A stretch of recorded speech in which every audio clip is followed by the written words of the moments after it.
So in the spirit of Christmas, our Trent Croce did a little extra work on the side, and it looks into one of the lyrics of a fan favorite song, Grandma Got Run Over by a Reindeer. I'm sure you've heard it.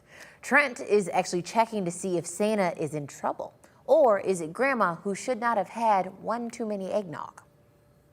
You've heard the song, Grandma got run over by a reindeer. but have you dived into the meaning of those lyrics? WTOL 11 spent part of Christmas Eve doing just that. Anything for a smile, we spoke to experts in 3 different fields to determine criminal liability, civil liability, and potential insurance issues for Santa or Grandma.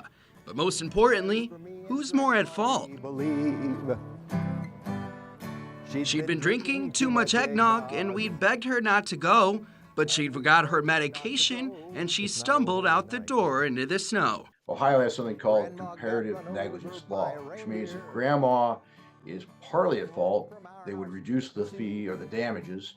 But if she's more than 50% at fault, she couldn't recover. According to attorney Mark Davis, if Santa's the driver and he's at fault, he could be potentially charged with felonies not just for hitting Grandma, but fleeing the scene of an accident. But in civil court, it's a completely different ballgame, according to Davis. Listen to the song. Grandma had too much eggnog. She forgot her medication, and we begged her not to go. Under those circumstances, it's more likely that she would not recover in a case where she was hit by either a sleigh or a motor vehicle. With Grandma's family grieving, they may want to know about a potential insurance claim. That depends on who's at fault. Local Allstate agent Jessica Hernandez weighs in on how insurance companies determine fault. So if it happened in the state of Michigan, which is a no-fault state, then Grandma's no-fault benefits would apply, and the family would be paid out that way. Because in Michigan, you don't have to prove if Santa or if Grandma was at fault. But in the state of Ohio, you would have to. There has to be a party at fault. The song goes on to say, when we found her Christmas morning at the scene of the attack, she has hoof prints on her forehead and incriminating claws marks on her back. Over the years, we've deduced that Santa actually travels at what we call the speed of starlight. The only time that we've noticed that he actually slows down is when he stops to deliver the gifts.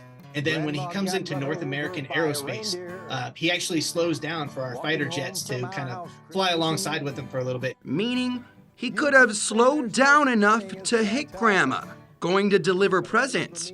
But NORAD also says Santa's delivering gifts right now. He does this between 9 p.m. and midnight.